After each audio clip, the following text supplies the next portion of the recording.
সোহরাওয়ার্দী উদ্যানের মুক্তমঞ্চের পাশে দুর্বৃত্তের ছুরির আঘাতে ঢাকা বিশ্ববিদ্যালয়ের এক শিক্ষার্থী নিহত হয়েছেন। তার নাম শাহরিয়ার আলম শাম্য। তিনি বিশ্ববিদ্যালয়ের শিক্ষা গবেষণা ইনস্টিটিউটের 2018-19 শিক্ষাবর্ষের ছাত্র ছিলেন। শাহরিয়ার ঢাকা বিশ্ববিদ্যালয়ের স্যার এ.এফ. রহমান হল শাখা ছাত্রদলের সাহিত্য ও প্রকাশনা সম্পাদক। তিনি এই হলের 222 নম্বর কক্ষে থাকতেন। মঙ্গলবার দিবাগত রাত 12টার দিকে রক্তাক্ত অবস্থায় শাহরিয়ারকে উদ্ধার করে ঢাকা মেডিকেল কলেজ হাসপাতালে নিয়ে এলে চিকিৎসক মৃত ঘোষণা করে।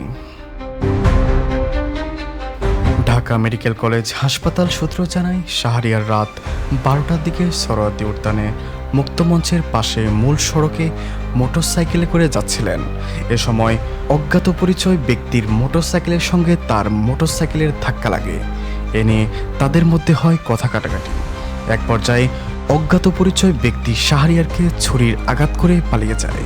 এ নিয়ে চলছে তদন্ত।